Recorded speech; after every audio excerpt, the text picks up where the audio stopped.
Please আপু, তুমি আমাকে ছেড়ে দাও। তোমার ওই দুটো আমার বউকে সঙ্গে লাগছে। এভাবে আমার সঙ্গে জোরাজুরি করো না। আমার এসব একদম ভালো লাগে না। আমাকে ছেড়ে দাও। তুই কি আমাকে নিজের হাতের পুতুল মনে করিস নাকি? যখন তখন তুই আমাকে যেটা বলবি আমি তখন সেটাই করব। শোন, আমি না অতটাও বোকা নই। আরে তুমি কোথায় থেকে কোথায় নিয়ে যাচ্ছ? তুমি বোকা হতে যাবে কেন? আমি তোমাকে এই কথা কখনো বলেছি কি? আমি তো শুধুমাত্র তোমাকে এটাই বললাম, আমাকে ছেড়ে দাও। তুমি আমার সঙ্গে যেগুলো করছো সেটা একদম ঠিক নয়, আর এটা আমার পছন্দ নয়। হাই, হ্যালো অ্যান্ড আসসালামু আলাইকুম টু অল। আমি তোমাদের সকলের প্রিয় প্রিয়াঙ্কা বলছি। আমি জানি তোমরা আমাকে অনেক মিস করো এবং অনেকেই আমাকে মেসেজ করে বলো, আপু প্লিজ নিয়মিত কেন গল্প দিচ্ছেন না। তো তোমাদের সবার জন্য আমি একটা সুখবর নিয়ে এসেছি।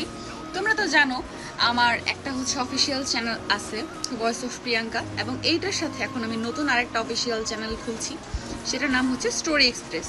তো আশা করি এখন থেকে দুই চ্যানেলেই তোমরা গল্প পাবে। মানে একদিন যদি ভয়েস অফ প্রিয়াঙ্কাতে আপলোড হয় তাহলে আরেকদিন স্টোরি এক্সপ্রেসে আপলোড হবে। মানে তোমরা আমার গল্প প্রত্যেক দিনই শুনতে পাবে আমার নিজের অফিসিয়াল চ্যানেল দুইটা থেকে। সো জিনিসটা কিন্তু খুবই সারপ্রাইজিং। তো আশা করতেছি তোমরা তাড়াতাড়ি করে সাবস্ক্রাইব করে দিবে। স্টোরি এক্সপ্রেস চ্যানেলটা ইউটিউবে সার্চ দাও, পেয়ে যাবে। আর না হলে হচ্ছে এই ভিডিওর ঠিক লিঙ্কে তোমরা পাবে, বা হচ্ছে কমেন্টে আমি পিন কমেন্ট করে দিব, তাহলে সেখান থেকেও তোমরা সাবস্ক্রাইব করতে পারো। সো দেরি না করে এক্ষুনি এক্ষুনি অ্যান্ড এক্ষুনি সাবস্ক্রাইব করে ফেলো স্টোরি এক্সপ্রেস। সবাই ভালো থাকবা, সুস্থ থাকবা। আল্লাহ হাফেজ, আই লাভ ইউ, বাই। কিন্তু তোকে আমার পছন্দ সেই ছোটবেলা থেকেই। তোকে আবার বেশ পছন্দ লাগে। তুই এখন যেমন কিউটের ডিব্বা, ছোটবেলাতেও তেমনি কিউটের ডিব্বা আসিলি। জানিস, তোর গাল দুটো ধরে টানতে না আমার হেব্বি লাগতো। আর আপু, তখন আমি ছোট ছিলাম, তাই তুমি আমার সঙ্গে এরকম করেছো, আমাকে কোলে নিয়েছো, আদর করেছো। কিন্তু এখন তুমিও বড় হয়ে গেছো, আর আমিও বড় হয়ে গেছি, তাই এসব কিছু করা উচিত নয়। প্লিজ আমাকে এখন এখান থেকে যেতে দাও। হাই মাই ডিয়ার জান পাখি, সেটা আমি খুব ভালো করেই জানি। তখন তুমি ছোট ছিলে, তাই তোমাকে কোলে নিয়ে তোমার গালে পাপ্পি খেতাম। আর এখন তুমি বড় হয়ে গেছো, তাই তোমাকে জড়িয়ে ধরে তোমার ঠোঁটে পাপ্পি খাবো। আপু প্লিজ, তুমি আমার থেকে একটু সরে দাঁড়াও। বললাম তো, তোমার ওই দুইটা আমার বুকের সঙ্গে ঘষা লাগছে, আমার কেমন যেন লাগছে। তোর বুকের সঙ্গে ঘষা খেতে না খুব ভালো লাগে। সেই জন্যই তো আমি তোর এতটা কাছে এসে দাঁড়িয়েছি, কারণ আমি চাই তুই আমার ভালোবাসায় পাগল হয়ে যা। তুই আমাকে আমার মতো করে ভালোবাস, আমাকে নিজের বউ হিসেবে গ্রহণ কর। আপু সত্যি তোমার মাথা খারাপ হয়ে গেছে, তাই তুমি এমন পাগলের মতো প্রলাপ করছো। কথাটা বলতেই প্রিয়াঙ্কা আশিককে ধাক্কা দিয়ে ফ্লোরে ছুঁড়ে ফেলে দিল। আর তারপরে বলতে লাগলো, হ্যাঁ, আমি সত্যি সত্যি পাগল হয়ে গেছি। তোকে ভালোবেসে পাগল হয়ে গেছি, কারণ তোকে আমি আমার নিজের জীবনসঙ্গী হিসেবে পেতে চাই। কিন্তু তোকে তো আমি কোনোভাবেই এই কথাটা শোনাতে পারছি না। তুই তো কোনো কথাই শুনছিস না। তুই আমার ভালোবাসার মূল্য কেন দিবি? এদিকে ফ্লোরে ছিটকে পড়ে যাওয়ার সময় ড্রেসিং টেবিলের কোণায় লেগে আশিকের কপাল ফেটে রক্ত বের হচ্ছে। আর আশিক তখন কান্না করতে করতে বলতে লাগলো, ও মা গো, বাবা গো, আমার কপালটা ফেটে গেছে। আম্মু আমাকে বাঁচাও, আমার খুব ব্যথা করছে। বলতেই প্রিয়াঙ্কা তার দিকে ফিরে তাকালো আর দেখতে পেল সত্যি সত্যি কপাল ফেটে রক্ত বের হচ্ছে। তক্ষুনি প্রিয়াঙ্কা দৌড়ে গিয়ে নিজের গলা থেকে ওড়নাটা খুলে আশিকের কপালে বেঁধে দিল। আর তারপরে বাড়ির সবাই আশিকের চিৎকার শুনে সেখানে পৌঁছে গেল। সবাই একসঙ্গে প্রিয়াঙ্কাকে জিজ্ঞাসা করতে লাগলো, কিরে বাবা, কি হয়েছে তোর? এভাবে চিৎকার করছিস কেন? আমরা সবাই বসে গল্প করছিলাম, আর তোর চিৎকার শুনে দৌড়ে এখানে চলে এলাম। কি হয়েছে তোর? আশিক তখন ব্যথার চোটে কোনো কথা বলতে পারছে না। তখনই প্রিয়াঙ্কা আশিকের আম্মুকে বলতে লাগলো, আসলে পিসি, এরকম কোনো ব্যাপার না। আমি আর আশিক দৌড়াদৌড়ি করছিলাম, তখনই আশিক ছিটকে এখানে পড়ে গেছে আর কপালটা ফেটে গেছে। আমি ওর কপালে বেঁধে দিয়েছি, কিন্তু ওকে ইমিডিয়েটলি হসপিটালে নিতে হবে। ড্রাইভার, গাড়ি বের করুন। আমার ছেলের কপাল মনে হয় অনেকটাই ফেটে গেছে, তাকে এই মুহূর্তে হসপিটালে নিয়ে যেতে হবে। বলেই আশিকের আম্মু নিজের ছেলেকে তুলে নিয়ে বাড়ি থেকে বের হয়ে এলেন। আর পিছন পিছন প্রিয়াঙ্কার মা বাবা তার চাচা চাচি সবাই বের হলো। সবাই মিলে আশিককে হসপিটালে নিয়ে আসলো। আর তারপরে আশিকের ট্রিটমেন্ট করা শুরু হলো। ডাক্তারের দেখানো শেষ হলে আশিককে যখন কেবিনে শিফট করা হলো, তখনই প্রিয়াঙ্কা তার কাছে যায় আর তারপরেই বলতে থাকে। আই এম সো সরি রে, আমি তোকে এইভাবে ব্যথা দিতে চাইনি, কিন্তু কি করব বল। আমি আর সহ্য করতে পারছিলাম না তোর এই অবহেলা। তুই কেন আমাকে এইভাবে অবহেলা করিস বল তো শুনি। প্লিজ তুমি এই মুহূর্তে এখান থেকে চলে যাও। তোমার সঙ্গে কথা বলার কোনো ইচ্ছে আমার নেই, কারণ তুমি আমার বোন নও, তুমি আমার শত্রু হয়ে গেছো। তাই তো আমার সঙ্গে এভাবেই শত্রুতা করছো। দেখ, তুই এখন হসপিটালে আছিস, আমার মেজাজ খারাপ করিস না, তাহলে কিন্তু তোকে এই হসপিটালে 1 মাস থাকতে হবে। সেই ব্যবস্থাই আমি করে দিব। তুই কেন বারবার আমাকে বোন বলছিস? আমি কি তোর মায়ের পেটের বোন হই নাকি?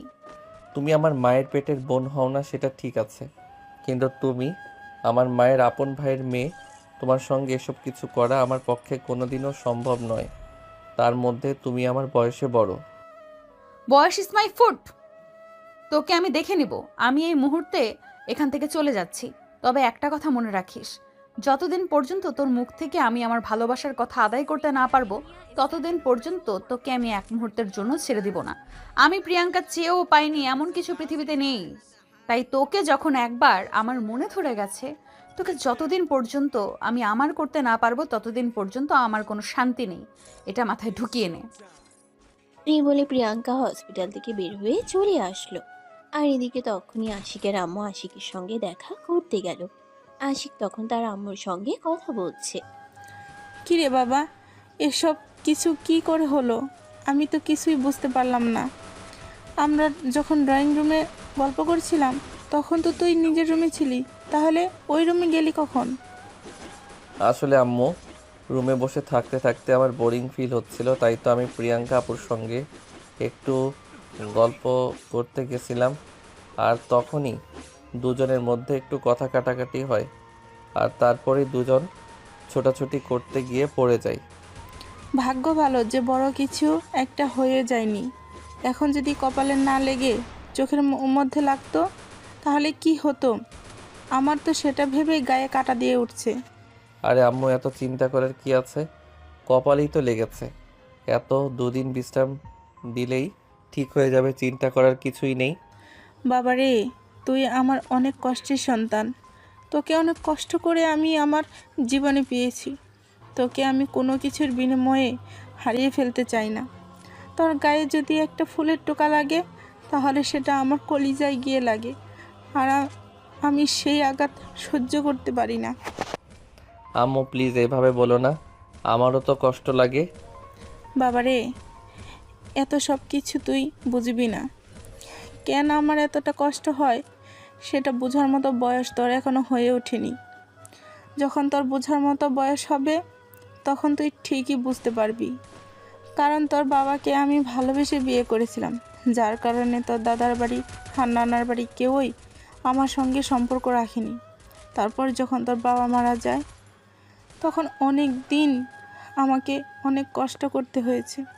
তোকে নিয়ে আমি অনেক কষ্টের সময় কাটিয়েছি। আর তারপর যখন তোর নানা ভাইয়ের অভিমান ভাঙলো, তারপরেই আমাকে এই বাড়িতে নিয়ে এসেছিল। তুমি কোনো চিন্তা করো না আম্মু, এই তো আমি বড় হয়ে যাচ্ছি, কিছুদিন পরে পড়াশোনা শেষ করে একটা চাকরি করব, আর আমাদের নিজেদের একটা বাড়ি বানাবো। তারপর থেকে তুমি আর আমি ওই বাড়িতেই থাকবো। তোর মনের আশা খুব দ্রুতই পূরণ হোক, এটাই আমি চাই। আর এটাই আমার একমাত্র চাওয়া, কারণ আমি আমার পৃথিবীতে আমার সন্তান ছাড়া আর কাউকে নিজের আপন বলে মনে করতে পারি না। আম্মু প্লিজ এভাবে বলো না। মামা মামি আর নানু অনেক কষ্ট পাবে, কারণ তারা তোমাকে অনেক ভালোবাসে। তা না হলে তোমাকে আর আমাকে এতদিন ধরে তাদের বাড়িতে থাকতে দিত না, ভরণ পোষণ সব কিছুর দায়িত্ব নিত না। আশিকের আম্মু তখন আর কোনো কথা বাড়ালেন না, কারণ তিনি খুব ভালো করেই জানেন এখন তার ছেলে খুবই অসুস্থ। এই মুহূর্তে তার সঙ্গে বেশি কথা বলা মানেই মাথার উপর প্রেশার দেওয়া, আর সেটা তার জন্য খুবই ক্ষতিকর হবে। তাই তিনি চুপচাপ আশিকের পাশে বসে রইলেন। পরের দিন বিকেলবেলা আশিককে হসপিটাল থেকে রিলিজ করা হলো। আশিকের আম্মু আর প্রিয়াঙ্কার বাবা তখন হসপিটালে ছিলেন। তারা দুজনেই আশিককে নিয়ে বাড়িতে ফিরে আসেন। আশিক নিজের রুমে শুয়েছিল। তখনই প্রিয়াঙ্কা তার রুমে আসে। এটা দেখে আশিকের আম্মু দেখতে পায়। আশিক নিজের রুমে শুয়েছিল, তখনই প্রিয়াঙ্কা তার রুমে আসে। এটা আশিকের আম্মু দেখতে পায়, আর এটা দেখিয়ে আশিকের আম্মু রুমের ভিতর প্রবেশ করে। তখনই তিনি প্রিয়াঙ্কাকে উদ্দেশ্য করে বলতে থাকেন, প্রিয়াঙ্কা, আমার ছেলেটার শারীরিক অবস্থা খুবই খারাপ। আমি চাই না এই মুহূর্তে কেউ তার সঙ্গে কথা বলুক। ওকে একটু একা থাকতে দাও। তুমি তোমার নিজের রুমে চলে যাও। পিপি, তুমি আমার সঙ্গে কেন এরকম আচরণ করছো?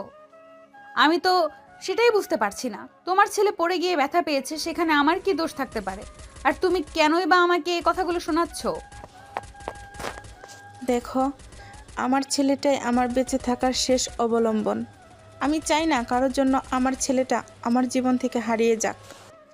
এরকম কোনো কিছুই হবে না যেরকমটা তুমি চিন্তা করছো। তোমার ছেলেকে যেমন তুমি ভালোবাসো, এমন এইবারের প্রত্যেকটা মানুষই তোমার ছেলেকে খুবই ভালোবাসে। কিন্তু তারপরেও আমি আমার ছেলেটাকে নিয়ে একটু বেশি চিন্তিত থাকি। বাই দ্য ওয়ে, তুমি এখন আসো। আমি এখন তোমাকে আমার ছেলের সঙ্গে কোনো কথা বলতে দেব না। প্রিয়াঙ্কা তখন আর কোনো কথা না বলে চুপচাপ মন খারাপ করে সেখান থেকে চলে গেল। আর এদিকে আশিক তখনই তার আম্মুকে বলতে লাগলো, আম্মু, তুমি এটা কি করলে? তুমি কেন প্রিয়াঙ্কা আপুর সঙ্গে এরকম খারাপ আচরণ করলে? সে তো আমার সঙ্গে একটু কথাই বলতে এসেছিল, তার জন্য তোমার এরকম আচরণ করতে হয় নাকি? দেখো, আমি জানি তুমি আমার সঙ্গে সত্য কথা বলনি। সত্যটা কি সেটা আমি বুঝতে পেরেছি প্রিয়াঙ্কা। তোমাকে ধাক্কা দিয়ে ফেলে দিয়েছিল, কিন্তু তুমি সেটা আমাকে বলনি, কারণ আমি সবার সামনে তার মুখোশ উন্মোচন করে দেব, তাই। আরে আম্মু, সত্যি কথা বলছি, আমি সেরকম কোনো কিছুই হয়নি। আমরা দুজনে ছোটাছুটি করতে গিয়ে আমি পড়ে গেছিলাম। সেখানে প্রিয়াঙ্কা আপুর কোনো দোষ ছিল না। তুমি অযথাই প্রিয়াঙ্কা আপুকে কোনো দোষারোপ করো না। বেচারি মনে মনে অনেক কষ্ট পাবে, কারণ তুমি তার একমাত্র পিপি। আমার কাছে পৃথিবীর সবচাইতে আগে আমার সন্তান, আর তারপর সব কিছু। কে মনে কষ্ট পেল আর কে মনে সুখ পেল, সেই সব কিছু চিন্তা করার কোনো সময় আমার হাতে নেই। আশিক তখন তার মায়ের সঙ্গে আর কোনো তর্ক করলো না, চুপচাপ শুয়ে রইল। রাতের বেলা সবাই যখন খাবার দাবার খেয়ে ঘুমিয়ে পড়েছিল, তখন আশিক চুপিসারে নিজের রুম থেকে বের হয়ে প্রিয়াঙ্কার রুমের দিকে অগ্রসর হতে থাকে। তখনই পিছন থেকে কেউ একজন বলতে থাকে, কিরে, তোকে না বললাম ঘুমিয়ে যেতে? তুই ওদিকে হেঁটে হেঁটে কোথায় যাচ্ছিস? আরে না, মানে আসলে আম্মু আমার ঘুম আসছিল না, তাই একটু হাঁটাহাঁটি করছিলাম। তুমি রুমে গিয়ে শুয়ে পড়ো, আমি শুয়ে পড়বো। তুই রুমে চল। তোর যদি ঘুম না আসে তাহলে আমি তোকে ঘুম পাড়িয়ে দেব, কিন্তু এখন এখানে হাঁটাহাঁটি করতে হবে না। রাত অলরেডি 11:30-এর বেশি বেজে গেছে। এই বলে আশিকের আম্মু আশিক রুমে আসতে না চাইলেও জোর করে তার হাত ধরে টানতে টানতে রুমে নিয়ে আসে। আর তারপর আশিককে বিছানায় বসিয়ে দিয়ে তার মাথায় হাত বুলিয়ে দিতে থাকে। এভাবে প্রায় আধা ঘন্টার মধ্যে আশিক ঘুমিয়ে গেল। আর তারপরেই তার আম্মু রুমের দরজা বাইরে থেকে আটকে দিয়ে চলে গেল। পরের দিন সকালবেলা যখন আশিকের ঘুম ভাঙলো, সে ওয়াশরুম থেকে এসে একটু রুম থেকে বের হওয়ার জন্য চেষ্টা করলো, কিন্তু তখনই দেখতে পেল দরজার বাইরের দিক থেকে আটকানো। তাই সে তার আম্মুকে ডাকতে থাকে, আম্মু, ওই আম্মু, কোথায় তুমি? আমার রুমের দরজা বাইরের দিক থেকে লক করা কেন? আশিকের আম্মু তখনও নিজের রুমে ঘুমাচ্ছিলেন। আশিকের গলার আওয়াজ শুনে বিছানা ছেড়ে নেমে বাইরে বের হয়ে আসেন, আর আশিকের রুমের দরজাটা খুলে দিয়ে বলতে থাকেন, কিরে, কি ব্যাপার? কি কি হয়েছে তোর? এভাবে সাত সকালবেলা চেঁচামেচি করছিস কেন? আম্মু, তুমি তো জানোই আমি প্রতিদিন সকালবেলা বাইরে বের হই একটু হাঁটাহাঁটি করার জন্য। আর আজ যখন বাইরে বের হতে চাইছিলাম, তখনই দেখলাম দরজাটা বাইরে থেকে লক করা। তুমি আমার রুমের দরজা কেন ব্লক করেছো? যাতে তুই রুম থেকে বের হতে না পারিস, কারণ এই মুহূর্তে তোর বাইরে যাওয়া একদম চলবে না। যা করার রুমের মধ্যেই করতে হবে। চুপচাপ রুমে বসে থাক, আমি তোর জন্য নাস্তা বানিয়ে নিয়ে আসছি। এই বলে আশিকের আম্মু রুম থেকে বের হয়ে চলে গেল। আশিক তখন তার আম্মুর মুখের উপর কোনো কথা বলতে না পেরে রুমের মধ্যেই বসে রইল। বেশ কিছুক্ষণ পর তার আম্মু তার জন্য নাস্তা বানিয়ে নিয়ে রুমে চলে আসে আর তারপর তাকে খাইয়ে ওষুধ খাইয়ে দেয়। তখনই আশিক তার আম্মুর হাত দুটো ধরে বলতে থাকে। আম্মু, আমার এইভাবে সারাদিন বাসায় বসে থাকতে একদম ভালো লাগছে না। আমি একটু বাইরে যেতে চাই। আমার দম বন্ধ হয়ে আসছে। এখন তোমার কোথাও যাওয়া চলবে না। বিকেলবেলা আমি তোমাকে পার্কে নিয়ে যাব হাঁটাহাঁটি করার জন্য। এখন তুমি রুমের ভেতরেই থাকবে, একদম রুম থেকে বের হওয়ার চেষ্টা করবে না, তাহলে কিন্তু আমার চাইতে খারাপ কেউ হবে না, বলে দিলাম।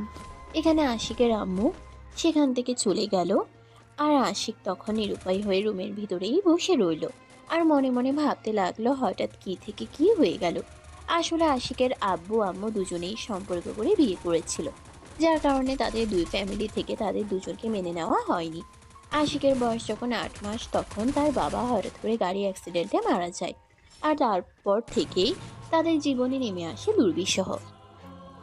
আশিকের আম্মু অনেক চেষ্টা করেন তার শ্বশুরবাড়ির মানুষের সাথে যোগাযোগ করতে, কিন্তু তারা কোনোভাবেই আশিকের আম্মু আর আশিকের দায়িত্ব নিতে রাজি ছিল না।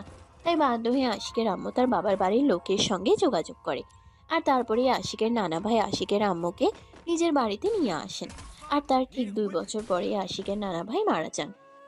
তারপর থেকেই আশিকের দুই মামা আশিক এবং তার মায়ের সমস্ত দায়িত্ব নিজেদের কাঁধে তুলে নেন। আর একমাত্র বোন হয় তারা তাদের বোন এবং বোনের ছেলে যথেষ্ট দেখাশোনা করেন। আশিক এখন বড় হয়েছে, এই বছর ইন্টার সেকেন্ড ইয়ারে পড়াশোনা করছে। আর এদিকে প্রিয়াঙ্কা এবছর অনার্স ফাইনাল ইয়ারে পড়াশোনা করছে। ইতিমধ্যে প্রিয়াঙ্কাকে বিয়ে দেওয়ার জন্য পাত্র দেখা হচ্ছে, কিন্তু প্রিয়াঙ্কা কাউকেই পছন্দ করছে না, কারণ সে মনে মনে ছোটবেলা থেকে আশিককে অনেক পছন্দ করে। কারণ তার বয়স যখন 5 বছর তখন আশিকের বয়স ছিল মাত্র 9 মাস। আর তখনই তারা এই বাড়িতে আসে। প্রিয়াঙ্কার নিজের কোনো ভাই বোন নেই, তাই খেলার সাথী হিসেবে আশিককেই পেয়েছিল আর সবসময় তার সঙ্গেই সময় কাটাতো। এভাবেই তার মনে একটা সময় আশিকের জন্য প্রচন্ড দুর্বলতা তৈরি হয়ে যায়। প্রিয়াঙ্কার এখন বোঝার মতো বয়স হয়েছে, তাই তার মনে বারবার এটাই মনে হয় যে আশিক তার জন্য পারফেক্ট জীবন সঙ্গী। আর সেই জন্যই সেদিনের এই ঘটনা ঘটেছিল। আজকের বিকেল বেলা যখন আশিক আর তার আম্মু বাসা থেকে বের হয়ে হাঁটতে যাওয়ার জন্য, তখনই প্রিয়াঙ্কা পিছন থেকে বলতে থাকে। পিপি, তুমি আশিককে নিয়ে কোথাও যাচ্ছ নাকি? হ্যাঁ, ওর তো শরীরটা ভালো নেই, তাই একটু বাইরে নিয়ে যাচ্ছি ঘোরাঘুরি করার জন্য। পিপি, আমি তোমাদের সঙ্গে যেতে চাই, আমাকে তোমাদের সঙ্গে নেবে? আরে বাবা, তোমাকে আবার কি দরকার আছে? তুমি তো একদম ঠিকই আছো, তুমি বাসাতেই থাকো না। পিপি, আসলে আমারও বাসায় বসে থাকতে বোরিং ফিল হচ্ছিল, তাই ভাবছিলাম যদি তুমি আমাকে তোমার সঙ্গে নিয়ে যেতে, তাহলে তোমার সঙ্গে একটু ঘুরোঘুরি করে তারপরে এই বাসায় ফিরে আসতাম। প্লিজ পিপি, না করো না। আশিকের আম্মু তখন আর কোনো কথা বললেন না, কারণ আশিকের নানু তখন ড্রয়িং রুমে বসা ছিল আর তিনি সম্পূর্ণ বিষয়টা দেখছিলেন। তারপর তারা তিনজনে মিলে বাসা থেকে বের হয়ে গেল। তাদের বাসার পাশেই একটা ছোট্ট পার্ক মতো ছিল। সেখানে গিয়ে এই আশিকের আম্মু একটা বেঞ্চে বসলো আর আশিককে বলতে লাগলো। যাও তুমি এখানে সন্ধ্যার আগ পর্যন্ত হাঁটাহাঁটি করো, আর সন্ধ্যার আগেই তোমাকে বাসায় নিয়ে চলে যাব। আশিক তখন তার আম্মুর কথায় সামনের দিকে পা বাড়ায়। আগে থেকে প্রিয়াঙ্কাও তখন আশিকের সঙ্গে এই কথা থাকে। এটা দেখে আশিকের আম্মু প্রিয়াঙ্কাকে বলতে থাকে। আরে তুমি কোথায় যাচ্ছ ওর সঙ্গে? ওকে একা যেতে দাও। পিপি, তুমি এখানে বসে থাকো, ওর তো শরীরটা খারাপ, যদি মাথা ঘুরে পড়ে যায়, তাই আমি ওর সঙ্গে যাচ্ছি। এই বলে প্রিয়াঙ্কা আশিকের হাত ধরে সামনের দিকে হাঁটতে লাগলো। বেশ কিছুক্ষণ দুজনে হাঁটাহাঁটি করলো। তখনই হঠাৎ করেই প্রিয়াঙ্কা আশিককে বলতে লাগলো। আচ্ছা, তোর কি একটু আমার জন্য মায়া কাজ করে না? করবে না কেন? অবশ্যই করে। তুমি আমার বড় মামার একমাত্র মেয়ে, আমার বড় বোন, আর একজন ভাই হিসেবে বোনের জন্য মায়া করবে, এটা তো স্বাভাবিক, তাই নয় কি? দেখ, আমি তোকে আগেও বলেছি আর এখনো বলছি, আমার মেজাজ খারাপ করিস না, তাহলে কিন্তু আমার থেকে খারাপ কেউ হবে না। তোকে কতবার বলছি আমাকে তুই বোন বলবি না, এটা আমার একদম ভালো লাগে না। আমি তোর বোন হয়ে থাকতে চাই না, আমি তোর বউ হয়ে থাকতে চাই। কিন্তু তুমি এটা খুব ভালো করেই জানো এটা আমার পক্ষে কখনোই সম্ভব নয়। আচ্ছা আপু, আমি এটা বুঝতে পারছি না, তুমি এভাবে আমার পিছনে কেন পড়ে আছো? তুমি ভার্সিটিতে পড়াশোনা করো, এই বছর অনার্স ফাইনাল দেবে, তুমি দেখতে যথেষ্ট সুন্দরী। আর আমি যতদূর শুনেছি ভার্সিটির ছেলেরা তোমার পিছনে দিনরাত পড়ে থাকে। তুমি তাদেরকে ফেলে রেখে আমার মতো একটা পিচ্চি ছেলের সঙ্গে কেন রিলেশন বা এরকম কিছু একটা করতে চাইছো? ওরা আমার চেহারা আর বাবার সম্পর্ক থেকে পছন্দ করে, কিন্তু তোকে আমি ছোটবেলা থেকেই দেখে আসছি। তুই একদম শান্ত প্রকৃতির একটা ছেলে, তাই তোকে আমার ভীষণ ভালো লাগে। আর আমি জীবনসঙ্গী হিসেবে এমন একটা ছেলেকেই চাই যে খুবই শান্ত হবে। সারাদিন আমি তার মাথার উপর চিৎকার চেঁচামেচি করলেও একটা টু শব্দ পর্যন্ত করবে না। দেখো, এমন চেনার পৃথিবীতে অভাব নেই। তুমি তাদের মধ্যে থেকে একজনকে খুঁজে নাও, কিন্তু দয়া করে আমাকে ছেড়ে দাও, কারণ তুমি খুব ভালো করেই জানো আমার মা এবং আমরা দুজনেই কেউ কোনো দিন এই সম্পর্ক মেনে নিতে পারবো না। আর আমি যদি বলি তোদেরকে আমি এই সম্পর্ক মানিয়ে তবেই ছাড়বো, তার আগে তোকে আমি এক মুহূর্তের জন্যও ছাড়ছি না। আপু, আমি তোমাকে অ্যাজ এ ছোট ভাই হিসেবে রিকোয়েস্ট করে বলছি, তুমি জানো আমার জীবনটা কত দুর্বিষহ। আমার জীবনে ছোট্ট একটা স্বপ্ন আছে, আমি পড়াশোনাটা শেষ করে ছোট্ট একটা চাকরি করব। আর আমার মাকে ছোট্ট একটা বাড়ি বানিয়ে দিব, যেখানে আমার মা ছেলে মিলে থাকবো। তুমি আমার সেই স্বপ্নে পানি ঢেলে দিও না। এদিকে ততক্ষণে সন্ধ্যা হয়ে আসছিল, তাই আশিক তার আম্মুর কাছে চলে আসে। আর তারপর তারা তিনজনে বাসায় ফিরে আসে। এভাবেই চলছিল দিনগুলো। দেখতে দেখতে আশিক কিছুটা সুস্থ হয়, আর তারপরেই আবার কলেজে যেতে শুরু করে। এদিকে প্রিয়াঙ্কা কিছুদিন যাবৎ কেমন যেন হয়ে যাচ্ছে। কারোর সাথে সেরকম কথাবার্তা বলছে না, নিজের মতো করে থাকতেই পছন্দ করছে। পড়াশোনাতেও ঠিকমতো মনোযোগ দিচ্ছে না। অপরদিকে তার ফাইনাল ইয়ারের এক্সাম খুব কাছাকাছি চলে এসেছে। তার মা বাবা তার এরকম পরিবর্তন দেখে খুবই চিন্তিত হয়ে পড়েন, আর তার সঙ্গে কথা বলার চেষ্টা করেন, কিন্তু সেভাবে কোনো কিছুই জানতে পারেন না। প্রিয়াঙ্কার মা বাবা প্রিয়াঙ্কার সঙ্গে অনেক চেষ্টার পর কথা বলেন এবং তখনই জানতে পারেন। কি রে মা, কি হয়েছে তোর? আমরা তো কিছুই বুঝতে পারছি না। তুই এভাবে নীরব হয়ে গেছিস কেন? ঠিকমতো পড়াশোনা করছিস না, ভার্সিটিতে যাচ্ছিস না, সবসময় বাসায় বসে থাকছিস, আর কারো সঙ্গে কোনো কথা পর্যন্ত বলছিস না। বাবা, আমার ভালো লাগছে না, আমার বেঁচে থাকতে ইচ্ছে করছে না। আমার মনে হচ্ছে জীবনটা ত্যাগ করতে পারলেই যেন বেঁচে যাই। আরে না, তোর কি মাথা খারাপ হয়ে গেছে নাকি? কিসব পাগলের মতো কথা বলছিস? তুই আমাদের একমাত্র মেয়ে, তোর কিছু হয়ে গেলে আমরা কি নিয়ে বেঁচে থাকবো? যেখানে আমি আমার বেঁচে থাকার অবলম্বনটাকে নিজে থেকে পেতে পারবো না, সেখানে তোমরা কি নিয়ে বেঁচে থাকবে সেটা চিন্তা করা আমার জন্য বোকামি ছাড়া আর কিছুই না। মানে তুই কি বলতে চাইছিস? আমি কিন্তু কিছুই বুঝতে পারছি না। কি হয়েছে তোর, সেটা আমাকে খুলে বল, তারপর দেখছি তোর জন্য কি করতে পারি। বাবা, তোমরা খুব ভালো করেই জানো আমার কি হয়েছে, কিন্তু সব কিছু জানার পরেও তোমরা কোনো কিছু না জানার ভান করছো। তোমরা খুব ভালো করে জানো আমি একটা ছেলেকে খুব ভালোবাসি, কিন্তু সেই ছেলেটাকে নিজের করে পাওয়ার জন্য কোনো রাস্তা আমি খুঁজে পাচ্ছি না। দেখ মা, সামনে তোর উজ্জ্বল ভবিষ্যৎ অপেক্ষা করছে। এই মুহূর্তে তোর পরীক্ষা নিয়ে চিন্তা করাটা সবচাইতে বেশি জরুরি, আর অন্য সব কিছু নিয়ে পরেও চিন্তা করা যাবে। তাই আমি একজন বাবা হিসেবে তোকে অনুরোধ করে বলছি, আগে নিজের পড়াশোনাটা ঠিকমতো কন্টিনিউ কর। পড়াশোনা করে কি হবে? এসে তো রান্না করেই সারা জীবন কাটাতে হবে। তাছাড়া আমি পড়াশোনা করতেও চাই না।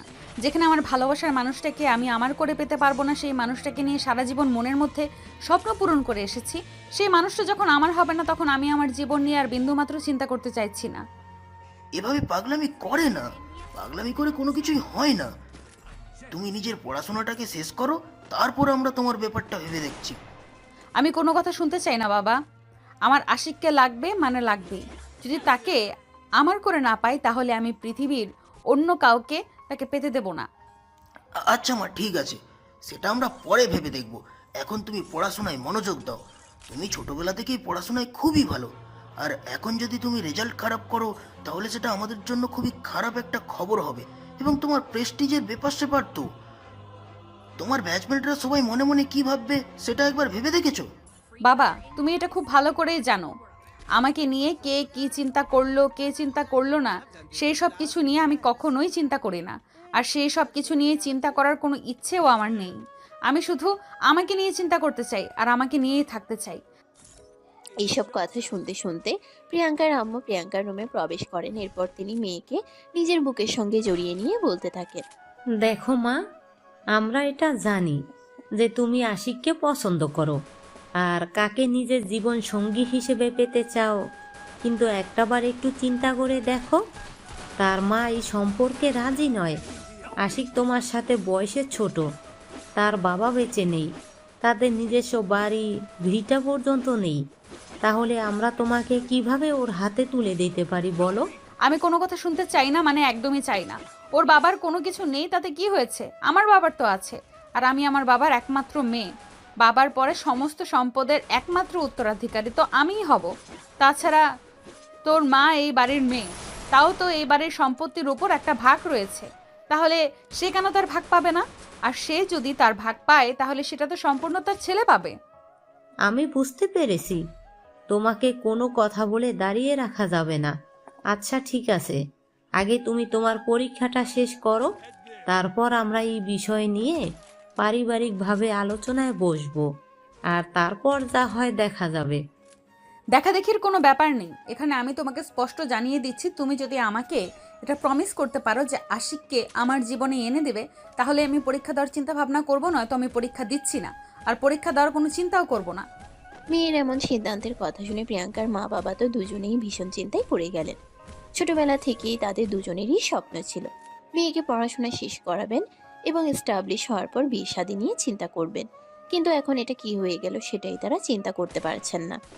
বেশ কিছুক্ষণ প্রিয়াঙ্কার মা বাবা চুপ করে বসে থাকেন, আর তারপরেই প্রিয়াঙ্কার মা প্রিয়াঙ্কার বাবাকে বলতে থাকেন, দেখো, আমাদের মেয়ে সারা জীবনের ব্যাপার বলে কথা, তাই তুমি একটা কাজ করতে পারো, আশিকের আম্মুর সঙ্গে একটু কথা বলে দেখতে পারো। উনি তোমার নিজের বোন, আমি আশা করছি তুমি ওনাকে একটু রিকোয়েস্ট করে বললে উনি কখনোই না করতে পারবে না। আচ্ছা ঠিক আছে, কিন্তু সেটার জন্য তো একটা নির্দিষ্ট সময়ের প্রয়োজন। কিন্তু তোমার মেয়ে তো কোনো সময় দিতে চাইছে না। তুমি তোমার মেয়েকে বুঝিয়ে বলো, আমি অবশ্যই আশিকের আম্মুর সঙ্গে কথা বলবো, কিন্তু তার আগে যেন সে পরীক্ষাটা দেয়। তখন প্রিয়াঙ্কার আম্মু প্রিয়াঙ্কাকে বলতে থাকে, তোমার বাবা কি বলল সেটা শুনতে পেলে তো তুমি? আগে ঠিক মতো তোমার পরীক্ষাটা দাও, তারপরেই আমরা সবাই মিলে আশিকের আম্মুকে বুঝিয়ে বলবো। তাহলে অবশ্যই তিনি এই বিষয়টা মেনে নেবেন, আর আশিক কখনো তার মায়ের বিরুদ্ধে গিয়ে কোনো সিদ্ধান্ত নেবে না। আচ্ছা ঠিক আছে, তোমরা বলছো বলে শুধু আমি পরীক্ষা দেওয়ার সিদ্ধান্ত নিয়েছি, তা না হলে কিন্তু আমি কখনোই পরীক্ষা দিতাম না। তবে যদি কখনো এমনটা হয় তোমরা তোমাদের কথা রাখোনি, তাহলে কিন্তু আমার চাইতে খারাপ আর কেউ হবে না বলে দিলাম। আমি যদি আমার ভালোবাসার মানুষকে না পাই, তাহলে আমি আমার এই জীবন রাখবো না, আর এটাই আমার শেষ কথা। বলেই প্রিয়াঙ্কা রুম থেকে বের হয়ে গেল। বেশ কিছুক্ষণ তার মা বাবার চুপ করে সেখানে বসে থাকার পর তারাও নিজেদের রুমে চলে আসে। আর তারপর থেকেই মনে মনে চিন্তা করতে থাকে কিভাবে আশিকের আম্মুকে কনভিন্স করা যায়। দেখতে দেখতে প্রিয়াঙ্কার পরীক্ষা শুরু হয়ে গেল। প্রিয়াঙ্কার পরীক্ষাগুলো খুব ভালোভাবেই দিল এবং আজ পরীক্ষার শেষ দিন। সকালবেলা ঘুম থেকে উঠেই প্রিয়াঙ্কা ফ্রেশ হয়ে নাস্তা শেষ করে পরীক্ষা দিতে যাওয়ার জন্য তৈরি হয়ে গেল। আর তখনই তার বাবার সঙ্গে তার দেখা হয়ে গেল। প্রিয়াঙ্কার বাবার সঙ্গে দেখা হওয়ার সঙ্গে সঙ্গে প্রিয়াঙ্কা তার বাবাকে বলতে লাগলো, বাবা, আজ কিন্তু আমার পরীক্ষার শেষ দিন।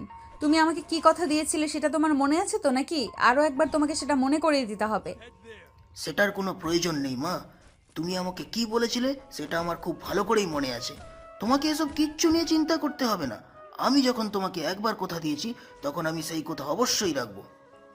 এটাও আরো একবার মনে করিয়ে দিচ্ছি, তুমি যদি তোমার কথা রাখতে না পারো তাহলে আমাকে সারা জীবনের মতো হারাবে, আর তখন কিন্তু আফসোস করে কোনো লাভ হবে না। এই বলে প্রিয়াঙ্কা বাসা থেকে বের হয়ে গেল। আর এদিকে প্রিয়াঙ্কার বাবাও নাস্তা শেষ করে অফিসে চলে গেলেন। দুপুর টাইমে প্রিয়াঙ্কার বাবা প্রিয়াঙ্কার আম্মুকে কল দেয় আর তারপর বলতে থাকে, আজ তো মেয়ের পরীক্ষার শেষ দিন, আজও বাসায় আসার পর কি হবে সেটাই তো ভেবে পাচ্ছি না। এত কিছু চিন্তা ভাবনা করার কোনো প্রয়োজন নেই।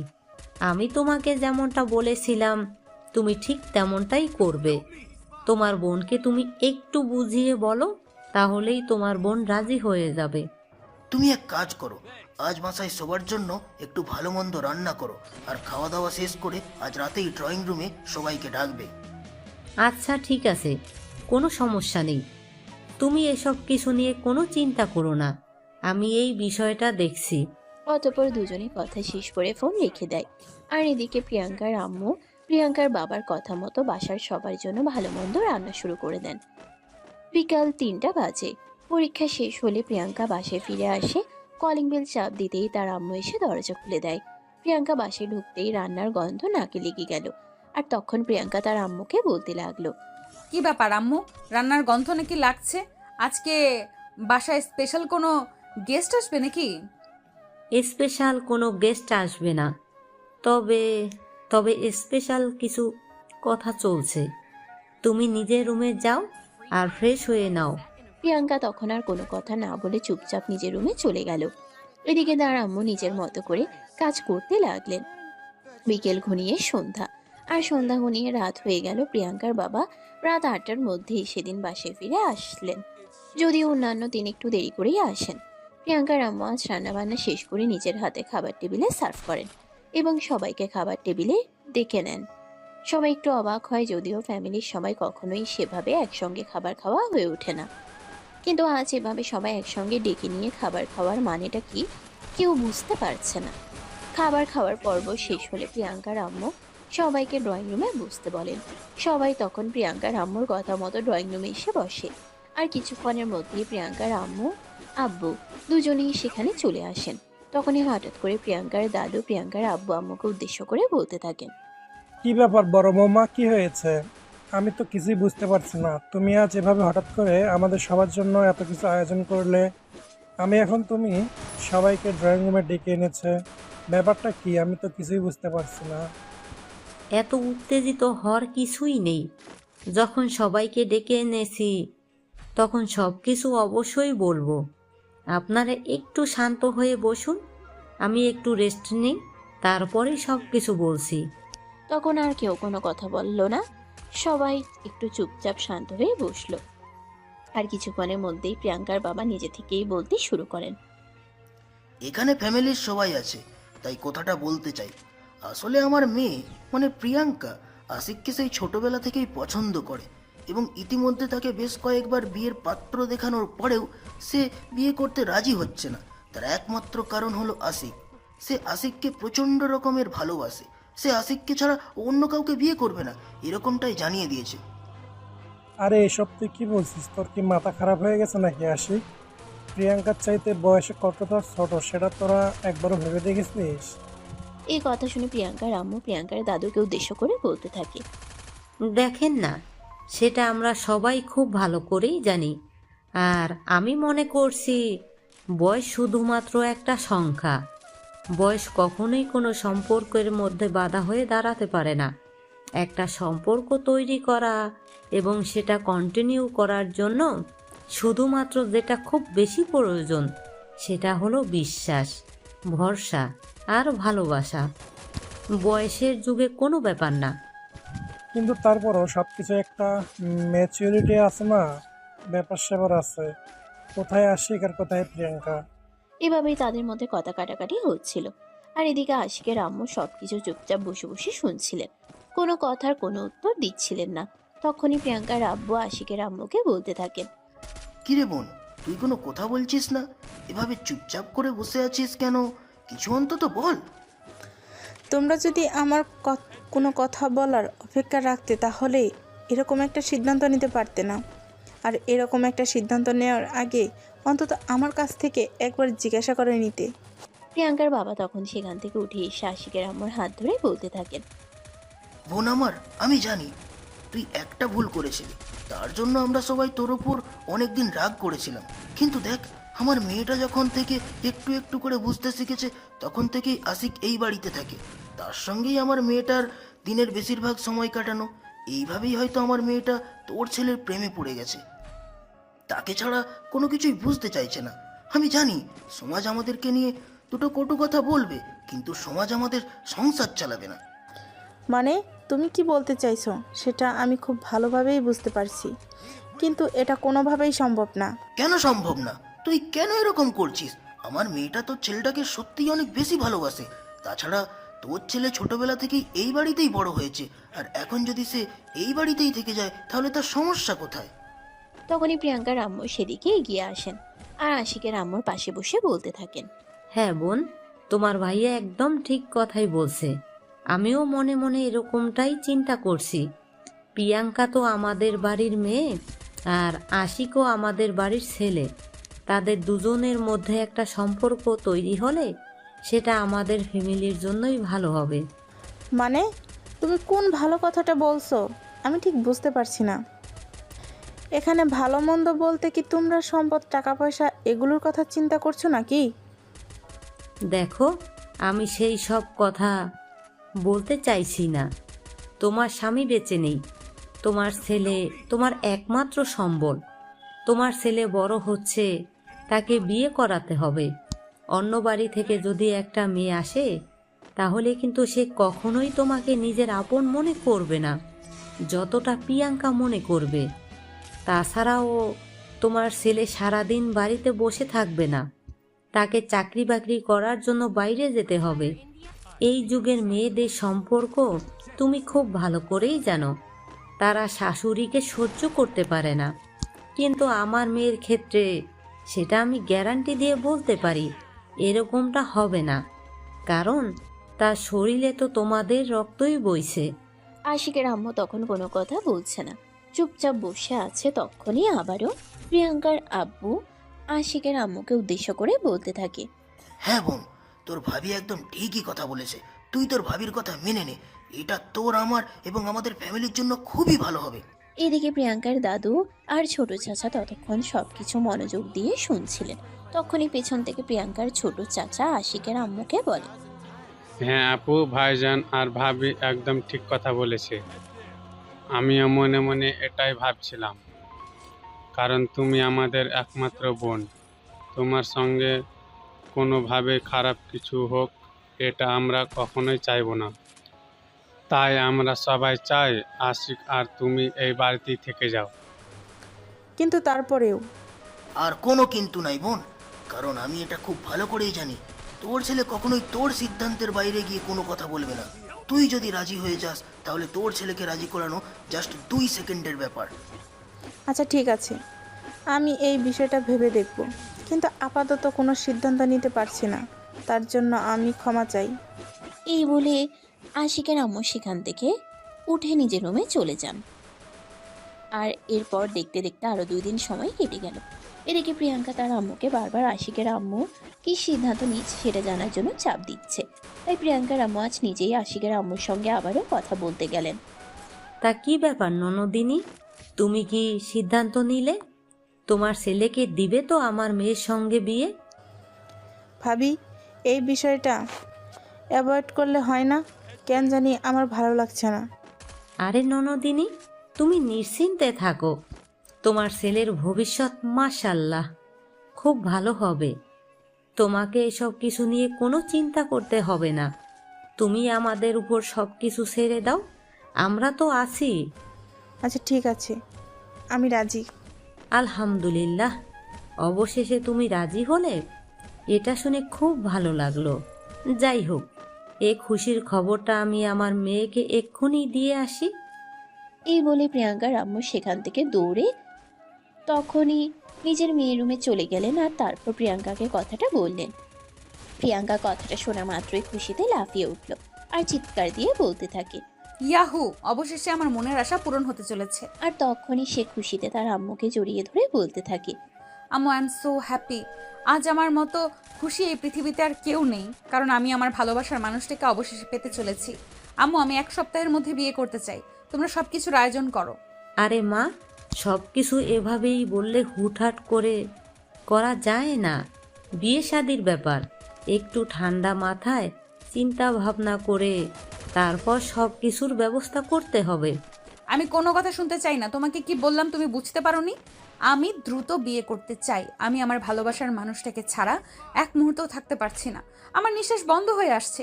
সেটা তোমরা কেন বুঝতে পারছো না? আচ্ছা বাবা, ঠিক আছে, কোনো সমস্যা নেই। আমি তোর বাবার সঙ্গে এ ব্যাপারে কথা বলছি আর যত দ্রুত সম্ভব বিয়ের ব্যবস্থা করছি। এই বলে প্রিয়াঙ্কার আম্মু প্রিয়াঙ্কার রুম থেকে বের হয়ে চলে গেলেন। সেদিন রাতেই প্রিয়াঙ্কার বাবা বাড়িতে আসার পর প্রিয়াঙ্কার আম্মু প্রিয়াঙ্কার বাবাকে সব খুলে বলেন। আর তখন প্রিয়াঙ্কার বাবা বলতে থাকে, আচ্ছা ঠিক আছে, কোনো সমস্যা নেই, আমি দেখছি, যত দ্রুত সম্ভব বিয়ের ব্যবস্থা করব। এই বলে তিনি খাওয়া দাওয়া করে ঘুমিয়ে পড়েন। পরের দিন সকালবেলা ঘুম থেকে উঠে সবাই নাস্তার টেবিলে আসে, কিন্তু আশিকের আম্মু নাস্তার টেবিলে আসে না। এটা দেখে সবাই একটু চিন্তিত হয়ে পড়ে, কারণ আশিকের আম্মু প্রতিদিন সময় হওয়ার আগেই নাস্তার টেবিলে চলে আসেন।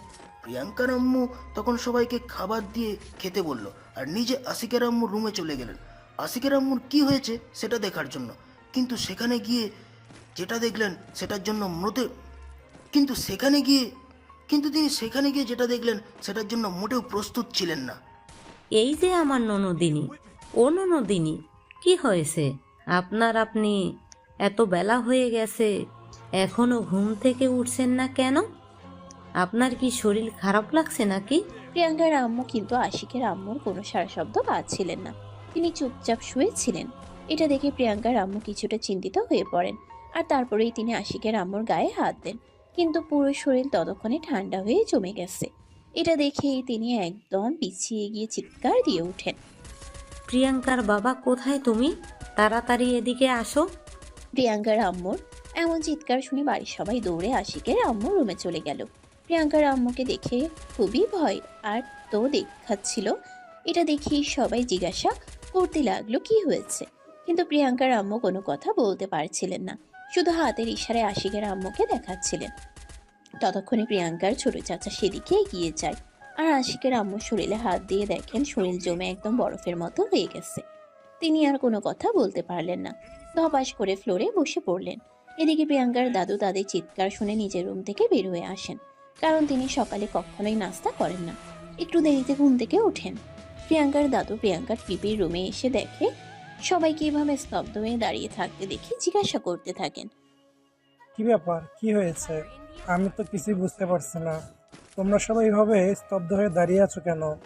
কি হয়েছে আমার মেয়ের? ও এখনো ঘুম থেকে উঠিনি কেন? তখনই প্রিয়াঙ্কার আম্মু আস্তে আস্তে ভাঙা গলায় বলতে থাকেন, আপনার মেয়ে আর আমাদের মাঝে নেই, আমাদের ছেড়ে অনেক দূরে চলে গেছে। কথাটা শোনা মাত্রই প্রিয়াঙ্কার দাদু এক চিৎকার দিয়ে হার্ট অ্যাটাক করেন। তখনই প্রিয়াঙ্কার বাবা প্রিয়াঙ্কার দাদুকে নিয়ে হসপিটালে চলে যান, আর প্রিয়াঙ্কার ছোট চাচাকে দাফন কাফনের ব্যবস্থা করার জন্য বলেন। প্রিয়াঙ্কার দাদুকে হসপিটালে ভর্তি করে রেখে তারপর প্রিয়াঙ্কার বাবা বাসায় চলে আসে। আর পুরো ঘটনা ঘটে যাওয়ার পরেও আশিক কারোর সঙ্গে কোনো কথা বলছে না, একদম স্তব্ধ হয়ে মায়ের লাশের পাশে বসে আছে। কান্না করা তো দূরের কথা, সে যেন কোনো কথা বলতেও ভুলে গেছে। তার চোখ দিয়ে পানি পড়ছে না, ঠোঁট দিয়ে কোনো কথা বের হচ্ছে না, একদম নিস্তব্ধ হয়ে আছে ছেলেটা। প্রিয়াঙ্কা তখন আস্তে আস্তে গিয়ে আশিকের পাশে বসলো, আর তার কাঁধে হাত রেখে বলতে লাগলো, এইভাবে স্তব্ধ হয়ে থাকিস না, কান্না কর, চিৎকার করে কিছুক্ষণ কান্না করে নিজেকে হালকা মনে হবে।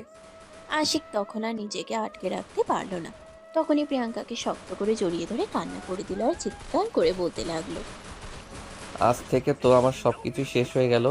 আজ থেকে কেউ আর আমাকে শাসন বারণ কিছুই করবে না।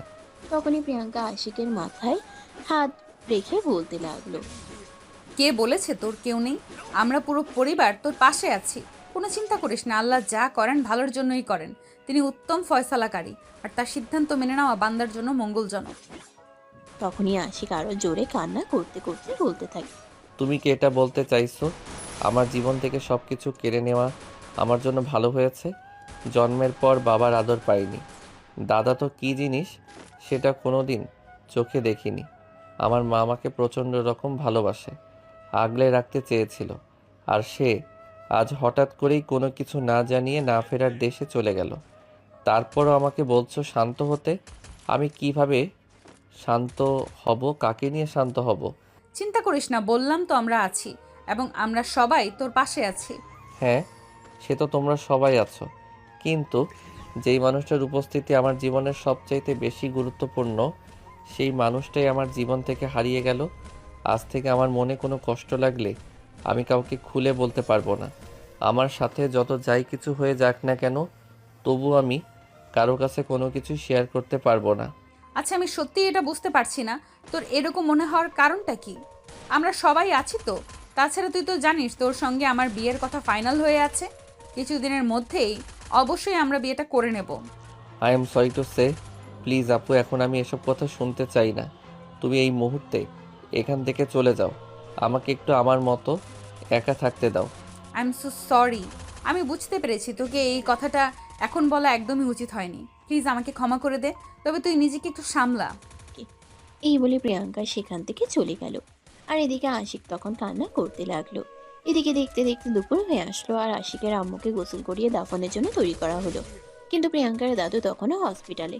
ওনার তখনও জ্ঞান ফিরে আসেনি, বরঞ্চ ওনার অবস্থা ক্রমশ খারাপ হতে লাগলো।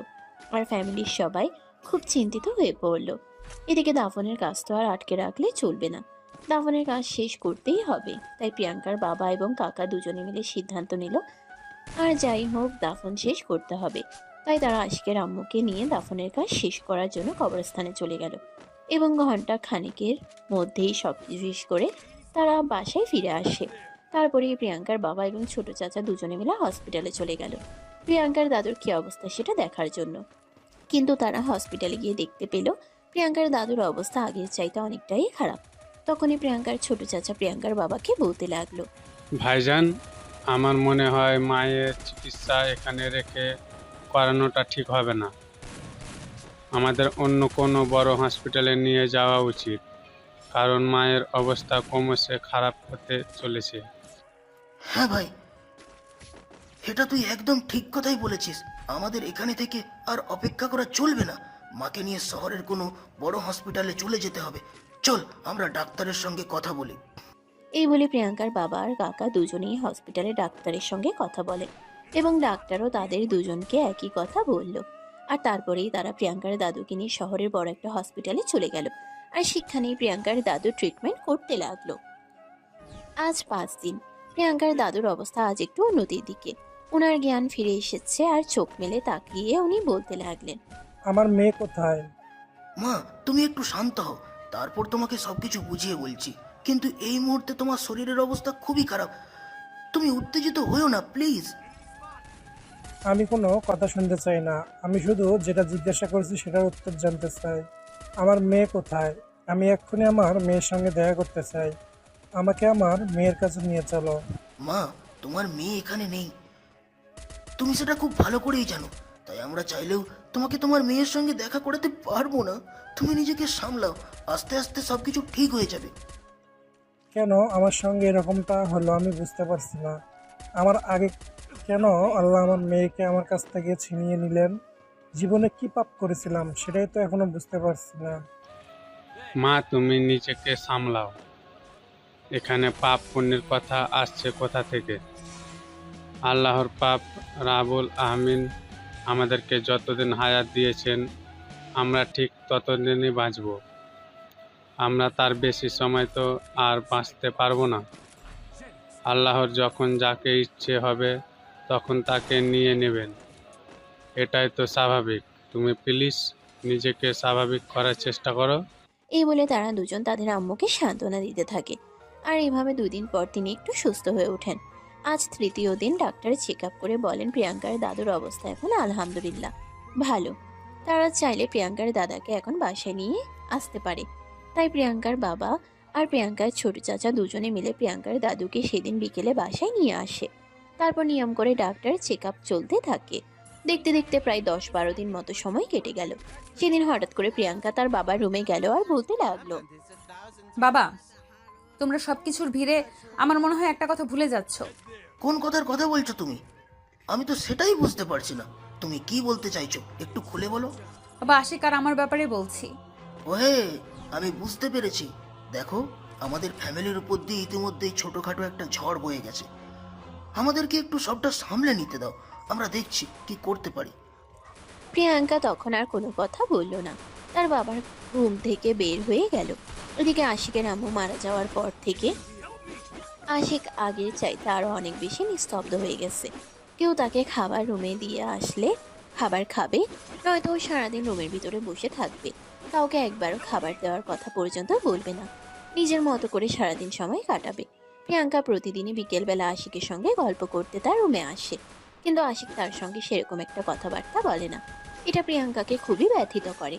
তাই আজ বিকেলবেলা যখন প্রিয়াঙ্কা আশিকের সঙ্গে কথা বলতে আসলো, আশিক আজকেও সেদিনের মতোই চুপচাপ বসেছিল। আর তাই প্রিয়াঙ্কা আশিককে বলতে লাগলো, আচ্ছা, তুই আমার সঙ্গে এরকম কেন করছিস?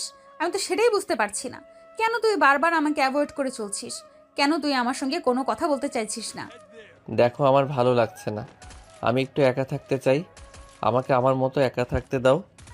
হয়েছে, হবু বউয়ের সঙ্গে কেউ এরকম আচরণ করে?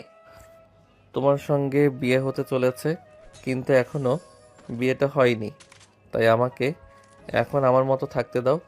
আমার উপর কোনো অধিকার দেখাতে আইসো না, আমার এসব ভালো লাগে না, আর ভালো লাগানোর কোনো ইচ্ছাও আমার নেই। যেখানে আমার জীবন থেকে আমার ভালো থাকার কারণটাই হারিয়ে গেছে, সেখানে আমি কিভাবে ভালো থাকতে পারি বলো? দেখ, এটা প্রকৃতির নিয়ম, এটা আমাদের সবাইকে মেনে নিতেই হবে। আজ আমার তো কাল আরেকজনের, এরকমটাই হয়। কিন্তু আমি এটা মেনে নিতে পারছি না। আমার কপাল কি এতটাই পোড়া যে আল্লাহ আমার জীবন থেকে সব কিছু কেড়ে নিলেন, আমাকে এভাবে একা করে দিলেন? কেন এমন হয়েছে আমার সঙ্গে? দেখ, প্রত্যেক প্রাণী মরণশীল। পৃথিবীতে সব প্রাণীকে মৃত্যুর স্বাদ গ্রহণ করতে হয়। কোনো প্রাণী এর থেকে রক্ষা পেতে পারে না চাইলেও। তাই প্লিজ তুই নিজেকে একটু স্বাভাবিক কর, আর এই স্বাভাবিক বিষয়টা মেনে নে। এই বলে প্রিয়াঙ্কা সেই রুম থেকে বের হয়ে নিজের রুমে চলে আসলো। এরপর দেখতে দেখতে আরো বেশ কিছুদিন সময় কেটে গেল। ইতিমধ্যে সবকিছুই স্বাভাবিক হয়ে আসছে শুরু করেছে। প্রিয়াঙ্কার দাদু আলহামদুলিল্লাহ এখন আগের চাইতে অনেকটাই সুস্থ। তাই প্রিয়াঙ্কার বাবা আর প্রিয়াঙ্কার চাচা মিলে সিদ্ধান্ত নিয়েছে প্রিয়াঙ্কার দাদুর সঙ্গে 2-1 দিনের মধ্যেই প্রিয়াঙ্কা আর আশিকের বিয়ের ব্যাপারে কথা বলবে। যেমন চিন্তা তেমনই কাজ। প্রিয়াঙ্কার বাবা আর প্রিয়াঙ্কার চাচা 2 দিন পরে প্রিয়াঙ্কার দাদুর সাথে এই ব্যাপারে কথা বলেন। প্রিয়াঙ্কার দাদু তখন তাদের দুজনকে বলতে থাকে, হ্যাঁ, এই মুহূর্তে আমি তোমাদের সিদ্ধান্তের সঙ্গে একমত। কারণ এই মুহূর্তে আমার একমাত্র নাতিকে দেখার মতো কেউ নেই। তাই আমি চাইছি প্রিয়াঙ্কার সঙ্গে আমার নাতির বিয়েটা হয়ে যাক, যাতে সে এই বাড়িতে থেকে যায়। আর যতদিন বেঁচে আছি ততদিন যেন তাকে দেখে রাখতে পারি। আলহামদুলিল্লাহ, অবশেষে তুমিও রাজি হলে আর আমার মেয়ের মনের ইচ্ছাও পূরণ হতে চলল। তোমাকে অসংখ্য ধন্যবাদ। প্রিয়াঙ্কার চাচাও প্রিয়াঙ্কার দাদুকে একই কথা বলল। আর তারপর তারা দুজনে মিলে বিয়ের সমস্ত আয়োজন করতে লাগলো। দেখতে দেখতে প্রায় আরো 1 সপ্তাহ সময় কেটে গেল। ইতিমধ্যে বিয়ের সমস্ত কেনাকাটা কমপ্লিট হয়ে গেছে এবং আত্মীয় স্বজন সবাই চলে এসেছে। আজ আশিক আর প্রিয়াঙ্কার গায়ে হলুদ ছিল, কাল তাদের বিয়ে। প্রিয়াঙ্কার বন্ধুরা সবাই তার বিয়েতে এসেছে, কিন্তু আশিক তার কোনো বন্ধুকে তার বিয়েতে ইনভাইট করেনি। তার পিছনে অবশ্যই যথেষ্ট কারণও আছে। আশিক তার চাইতে বয়সে বড় একটা মেয়েকে বিয়ে করছে। এটা তার বন্ধু মহলে জানাজানি হলে সবাই তাকে নিয়ে হাসাহাসি করবে, নানা রকম কথা শোনাবে। কিন্তু আশিক সেই সব কিছু সম্মুখীন হতে চায় না, তাই সে সব কিছু থেকে তার বন্ধুদেরকে দূরেই রেখেছে। অপরদিকে প্রিয়াঙ্কা তার বন্ধুদেরকে নিয়ে অনেক মজা করছে। দোস্ত, আসলে আমরা এটাই বুঝতে পারছি না, ভার্সিটিতে এত হ্যান্ডসাম আর কিউট ছেলে থাকতে তুই কেন তোর পিচ্ছে একটা ফুফাতো ভাইকে বিয়ে করতে চাচ্ছিস? দেখ বান্ধবী, তোরা এটার বিষয়টা ঠিকভাবে বুঝতে পারবি না। এর পেছনে নির্দিষ্ট কোনো কারণ আছে। আর সবচাইতে বড় কারণ হলো এই মানুষটাকে আমি সেই ছোটবেলা থেকে দেখে আসছি। ছোটবেলা থেকেই তার প্রতি আমার একটা দুর্বলতা কাজ করত। বড় হওয়ার পর যেটাকে আমি ভালোবাসা বা ভালো লাগা বলতে বুঝেছি, তাই আমার এমন সিদ্ধান্ত নেওয়া এই মানুষটার সঙ্গে আমি খুব সহজেই মানিয়ে নিতে পারবো। দেখ, আমাদের সবার জীবনে এমন কিছু কিছু মুহূর্ত আসে যখন কিনা আমরা না চাইলেও ফ্যামিলির বিরুদ্ধে গিয়ে পছন্দের মানুষকে বিয়ে করতে পারি না। ফ্যামিলির মান সম্মান আর বাবা মায়ের কথা চিন্তা করতে গিয়েই তখন বাবা মায়ের পছন্দ করে ছেলেকে বিয়ে করতে হয়। তখন কি মেয়েরা মানিয়ে নিয়ে চলে না? হ্যাঁ, আমি জানি তখন অনেকেই মানিয়ে নিয়ে চলে, কিন্তু সেই মানিয়ে নিয়ে চলা আমার পক্ষে সম্ভব নয়। অপরিচিত একটা মানুষের সঙ্গে আমি কখনোই মানিয়ে নিতে পারবো না। আমি যে মানুষটাকে ছোটবেলা থেকে দেখেছি, যার সম্পর্কে আমি সব কিছু জানি, তার সঙ্গে আমি খুব সহজেই মানিয়ে নিতে পারবো। আচ্ছা, তোর কি একটা বারও একটুও খারাপ লাগছে না যে তুই তোর আপন ফুফাতো ভাইকে বিয়ে করছিস? এলাকার লোকজন তো এটা নিয়ে হাসাহাসি করবে। দেখ ভাই, এলাকার লোকজনকে কি কি করলো না করলো সেই সব বিষয় নিয়ে আমার বিন্দু মাত্র মাথা ব্যথা নেই, কারণ কেউ আমাকে ভালো রাখবে না। আমার ভালো থাকার দায়িত্ব দিন শেষে আমাকেই নিতে হবে। তাই কে কি ভাবলো, কে কি মনে করলো, সেই সব কিছুতে আমার কোনো কিছুই যায় আসে না। এরপর প্রিয়াঙ্কার বান্ধবী আর কোনো কথা বলল না। দেখতে দেখতে বিয়ের অনুষ্ঠান শুরু হয়ে গেল। কাজী সাহেব চলে এলো এবং তাদের বিয়ের কাজও সুসম্পন্ন হলো। সন্ধ্যা ঘনিয়ে রাত হতে চলল। বাইরে থেকে যত মেহমান এসেছিল সবাই নিজেদের বাড়িতে ফিরে গেল।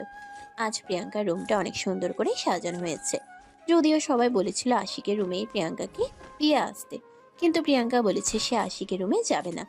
আশিককে নিয়ে তার রুমে থাকবে। একটাই তো বাড়ি, তাহলে রুম নিয়ে কেন সমস্যা? তাই আর সবাই এই ব্যাপার নিয়ে কোনো কথা বলল না। যদিও আশিকের এতে অমত ছিল, কিন্তু আশিক সেটা প্রকাশ করেনি। রাত 11টা আশিক প্রিয়াঙ্কার রুমে বসে বসে প্রিয়াঙ্কার জন্য অপেক্ষা করছে। প্রিয়াঙ্কা তার বন্ধু বান্ধব সবাইকে বিদায় করে দিয়ে তারপর খাওয়া দাওয়া পর্ব শেষ করেই রুমে আসে। আর রুমে ঢুকে সঙ্গে সঙ্গে দরজাটা বন্ধ করে দেয়। আশিক তখন সোফায় বসেছিল। প্রিয়াঙ্কা শাড়ির ভার সহ্য করতে পারছিল না, তাই সে রুমে এসে আগে ওয়ার্ড্রপ থেকে ড্রেস নিয়ে সোজা ওয়াশরুমে চলে গেল।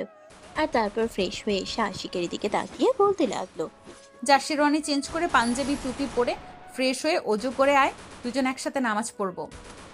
আশিক তখন কোনো কথা না বলে ওয়াশরুমে চলে গেল। আর তারপর ফ্রেশ হয়ে পাঞ্জাবি টুপি পরে প্রিয়াঙ্কার কাছে আসলো। তখনই প্রিয়াঙ্কা দুটো জায়নামাজ একসঙ্গে বিছালো। একটাতে নিচে দাঁড়ালো আর অন্যটাতে ইশারায় আশিককে দাঁড়াতে বলল। আশিক তখনও কোনো কথা না বলে চুপচাপ দাঁড়িয়ে গেল। তারপরে দুজন একসঙ্গে নামাজে দাঁড়িয়ে গেল। নামাজ শেষ হলে প্রিয়াঙ্কা জায়নামাজ দুটো গুছিয়ে রাখলো।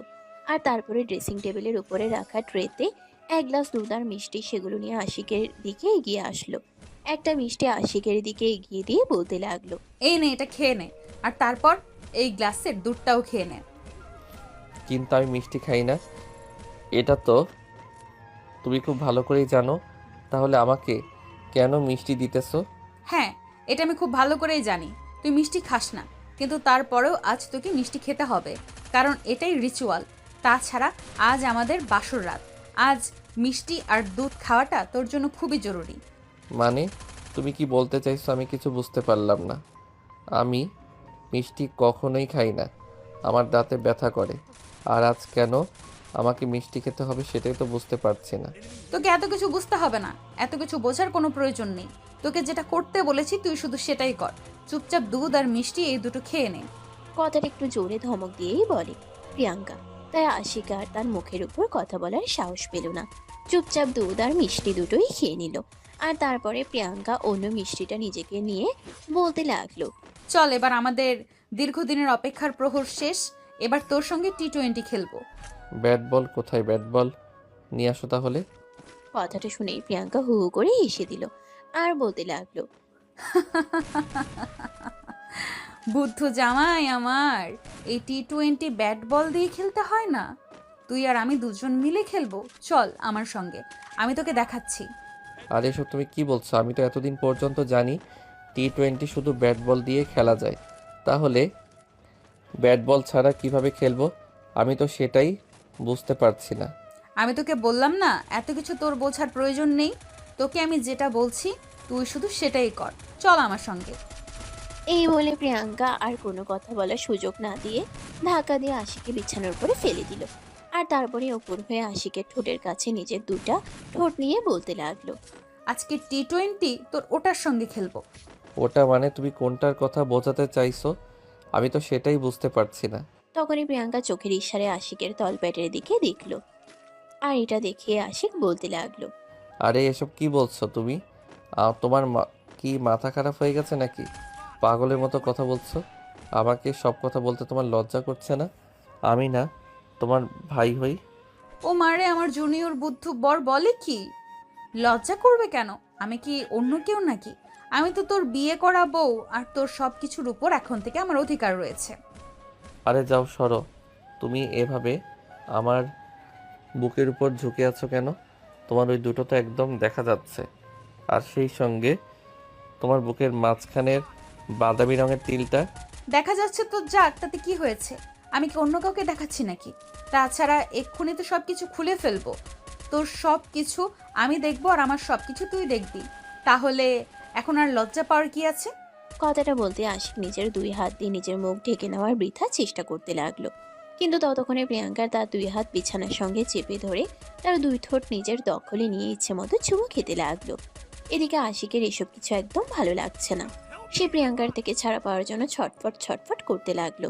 আর এটা দেখে প্রিয়াঙ্কা বলতে লাগলো, কি রে, কি হলো তোর? এইভাবে গলা কাটা মুরগির মতো ছটফট করছিস কেন? তোর শরীরে চুলকানি হয়েছে নাকি? আরে তুমি থেকে বলো না, চুলকানি হতে যাবে কেন? তুমি যেভাবে আমার শরীরের সঙ্গে ঘষাঘষি করছো, আমার ঠোঁট দুটোতে কামড় দিচ্ছ, মনে হচ্ছে তুমি আমাকে একদম কুকুরের মতো ছিঁড়ে ছিঁড়ে খেয়ে ফেলবে। ওই হারামজাদা, আমি কুকুর হতে যাব কেন? আমি তো তোকে বাঘিনীর মতো খাবো, আর এটা তুই এখনই বুঝতে পারবি। বলেই প্রিয়াঙ্কা আশিকের সারা শরীরে ভালোবাসার স্পর্শ দিতে থাকে। আর আশিক প্রিয়াঙ্কার উষ্ণ ভালোবাসার পরশ পেয়ে নিজের কন্ট্রোল হারিয়ে ফেলতে থাকে। এইভাবেই চলে প্রায় 10 মিনিট। ইতিমধ্যে আশিক প্রায় উন্মাদের মতো হয়ে গেছে আর প্রিয়াঙ্কাকে বলছে, আরে এসব কি করছো তুমি? আমার কেমন যেন লাগছে, অস্থিরতা কাজ করছে, আমাকে ছেড়ে দাও না। তুই বললেই আমি তোকে ছেড়ে দেবো নাকি? আর তোকে ছেড়ে দেওয়ার জন্য বিয়ে করেছি নাকি? কতটা বছর ধরে অপেক্ষা করছি শুধুমাত্র এই দিনটার জন্য, আর আজ তুই বলছিস তোকে ছেড়ে দিতে? সত্যি বলছি, আমার কেমন যেন অন্যরকম একটা ফিলিংস হচ্ছে। আমাকে ছেড়ে দাও, তলপেটে খুব ব্যথা হচ্ছে। ও আচ্ছা, তাই নাকি? ঠিক আছে, কোনো সমস্যা নেই, আমি তোর সব ব্যথা দূর করে দেব। আয় একটু কাছে আয়, আমার আরেকটু কাছে আয়। বলে প্রিয়াঙ্কা আবারও আশিককে নিজের ভালোবাসার উষ্ণতায় উষ্ণিত করতে লাগলো। আর কিছু সময়ের মধ্যেই তারা দুজনে ভালোবাসার মহাসমুদ্রে ডুবে গেল। প্রায় 1 ঘন্টা পর প্রিয়াঙ্কা ক্লান্ত হয়ে আশিককে ছেড়ে দেয়। আর আশিক তখন হাঁপাতে হাঁপাতে বলতে লাগলো, আরে এটা তুমি কি করলে? নিজের ভাইয়ের সঙ্গে এরকম কিছু করতে তোমার লজ্জা লাগলো না? তুমি তো আমার সব কিছুই দেখে ফেলেছো, এখন আমার কি হবে? হুম হুম হুম। এই বলে আশিক বাচ্চাদের মতো কান্না করতে থাকে। আর তখনই প্রিয়াঙ্কা একটু রেগে গিয়ে ধমক দিয়ে আশিককে বলতে থাকে, ওই হারামজাদা, চুপ কর। আমি তোর বিয়ে করাবো, আমি যদি তোর সবকিছু না দেখি তাহলে তোর সবকিছু কে দেখবে বল? কিন্তু আশিক তখন আর কোনো কথা বলল না। চুপচাপ বাচ্চাদের মতো কান্না করলো কিছুক্ষণ। আর তারপরে একটা কোলবালিশ জড়িয়ে ধরে ঘুমিয়ে পড়লো। এদিকে প্রিয়াঙ্কা যখন বুঝতে পারলো আশিক ঘুমিয়ে গেছে, তখনই কোলবালিশটা সরিয়ে আশিককে নিজের বুকের সঙ্গে মিশিয়ে নিল। আর তারপর ঘুমিয়ে গেল। শেষ রাতে যখন আশিকের ঘুম ভাঙলো, তখনই সে নিজের মুখের উপর কারো গরম নিঃশ্বাস অনুভব করলো। আশিক চোখ মেলে তাকিয়ে দেখে সে প্রিয়াঙ্কার বুকে শুয়ে আছে। আর প্রিয়াঙ্কার ওই দুটো একদম তার মুখের কাছাকাছি। তখনই আশিক লাফ দিয়ে উঠে বসে। আর প্রিয়াঙ্কার ঘুমটে ভেঙে যায়। প্রিয়াঙ্কা তখন ধমক দিয়ে আশিককে বলতে থাকে, ওই হারামজাদা, কি হলো তোর? এইভাবে লাফ দিয়ে উঠে গেলি কেন? আমি তো একটু হলেই ভয় পেয়ে গেছিলাম। আরে তোমার ওই দুটো একদম আমার মুখের ভিতর ঢুকে যাচ্ছিল তো। গেলে যে এত, তাতে কি হয়েছে? তুই তো আমার জামাই, চাইলে মুখে নিতেই পারিস, খেয়ে দেখতে পারিস, টেস্ট আছে কিন্তু হেব্বি। আশিক তখন বেশ লজ্জা মাখা মুখে বলতে লাগলো, দূর ছাই, লাজ লজ্জা বলতে তোমার কিছুই নাই। নিজের ভাইকে এসব কথা বলতে তোমার লজ্জা করে না? দেখ, আমি সত্যি বলছি, এখন কিন্তু আমার খুব বেশি মেজাজ খারাপ হচ্ছে। তুই যদি আর একবারও নিজেকে আমার ভাই বলে দাবি করেছিস, তাহলে তোর মাথা আমি একদম ফাটিয়ে ফেলবো বলে দিলাম। এই বলে প্রিয়াঙ্কা আরো শক্ত করে আশিককে নিজের বুকের সঙ্গে চেপে ধরে। আর তখনই আশিক বলতে থাকে, আরে কি করছো তুমি? ছাড়ো আমাকে। তুমি তো আমাকে একদম চেপে মেরে ফেলবে। এমন অবস্থা হয়ে যাচ্ছে, আমার নিঃশ্বাস নিতে কষ্ট হচ্ছে, প্লিজ আমাকে একটু ছাড়ো। আমি ছাড়বো না তোকে। তোকে এখন থেকে এইভাবে আমার সঙ্গে আমার বুকে ঘুমাতে হবে, কারণ তুই আমার জামাই লাগিস, আর আমার জামাইকে জড়িয়ে না ধরলে না আমার একদমই ঘুম আসবে না। উফ, বললাম তো, তোমার ওই দুইটা আমার মুখের সঙ্গে ঘষা লাগছে, আমার ভালো লাগছে না। আর যদি একটাও কথা বলেছিস, তাহলে কিন্তু এই দুইটা একসঙ্গে তোর মুখের ভেতরে ঢুকিয়ে দেবো বলে দিলাম। আশিক তখন আর কোনো কথা বলল না, চুপচাপ ওখানেই শুয়ে রইল। সকালবেলা ঘুম থেকে উঠে প্রিয়াঙ্কা আশিককে ঘুম থেকে ডেকে তুলল। আর তারপর বলতে লাগলো, ওই চল, দুজনে একসঙ্গে ফ্রেশ হব। আরে না, আমি তোমার সঙ্গে যাব না। আমি তোমার মতো পাগল নই। কাল রাতে এমনিতেই তুমি আমার সব কিছু দেখে নিয়েছো, আর এখন যদি তোমার সঙ্গে ওয়াশরুমে যাই, তাহলে তো তুমি আবার দেখে ফেলবে। ও আল্লাহ, তুমি আমাকে উদ্ধার করো। এ কোন হাদারাম আমার কপালে জুটিয়ে দিয়েছো? এ তো কিছুই বোঝে না। আরে হারামজাদা, আমি তোর বউ হই, তোর সব কিছু আমি দেখতেই পারি, এখানে খারাপের কিছু নেই। চল আমার সঙ্গে, দুজন একসঙ্গে ফ্রেশ হব। বলে আশিক যেতে না চাইলেও প্রিয়াঙ্কা তাকে জোর করে টেনে ওয়াশরুমে নিয়ে গেল। আর তারপর শাওয়ার ছেড়ে দিয়ে দুজনে একসঙ্গে গোসল করতে লাগলো। গোসল শেষ হওয়ার পর প্রিয়াঙ্কা আশিকের সামনে কাপড় চেঞ্জ করছিল। এটা দেখে আশিক নিজের চোখ দুটো হাত দিয়ে ঢেকে নিল। আর তখনই প্রিয়াঙ্কার ঠাস করে আশিকের গালে একটা চড় বসিয়ে দিয়ে বলতে লাগলো, ওই হারামজাদা, চোখ বন্ধ করে আছিস কেন? আমার ব্রার হুকটা লাগিয়ে দে। আমি পারবো না, আমার লজ্জা করে। তোমার ওখানে হাত দিতে পারবো না আমি। দেখ হারামজাদা, আমার মেজাজ খারাপ করিস না। আমি আবারও বলে দিচ্ছি, না হলে কিন্তু আমার যে খারাপ আর কেউ হবে না। চুপচাপ হুকটা লাগিয়ে দে। এদিকে আশিক কিন্তু প্রিয়াঙ্কাকে প্রচণ্ড পরিমাণে ভয় পায়, তাই আর কোনো কথা না বলে প্রিয়াঙ্কার ব্রার হুকটা লাগিয়ে দিল। আশিক তখনও ভিজা কাপড়ে দাঁড়িয়ে আছে, আর এটা দেখে প্রিয়াঙ্কা বলতে লাগলো, ওই হারামজাদা, তুই এখনো কাপড় চেঞ্জ করিসনি কেন? ঠান্ডা লেগে যাবে তো, এমনিতেই শীতকাল। আগে তুমি ওয়াশরুম থেকে বের হও, তারপর আমি চেঞ্জ করব। বলতেই প্রিয়াঙ্কার মাথায় দুষ্ট বুদ্ধি এঁটে গেল, আর সে তখনই এক টান দিয়ে আশিকের টাওয়ালটা খুলে ফেলল। আশিক তখনই নিজেকে 2 হাত দিয়ে নিজের গোপনাঙ্গ ঢেকে ফেলল, আর বলতে লাগলো, আরে এটা তুমি কি করলে? তোমার দিকে একটু লজ্জা শরম নেই? না নেই, কারণ তুই আর আমি হাজব্যান্ড ওয়াইফ। আমাদের মাঝে কোনো দেওয়াল থাকবে না। আমরা দুজন দুজনকে ভালোবেসে নিজেদের সমস্ত কিছু বিলিয়ে দিব। যা এখন শুকনো কাপড় পরে রেডি হয়ে আয়, সবাই মিলে একসঙ্গে নাস্তা করব।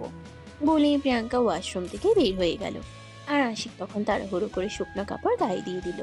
প্রিয়াঙ্কা ড্রেসিং টেবিলের সামনে বসে চুল শুকাচ্ছে।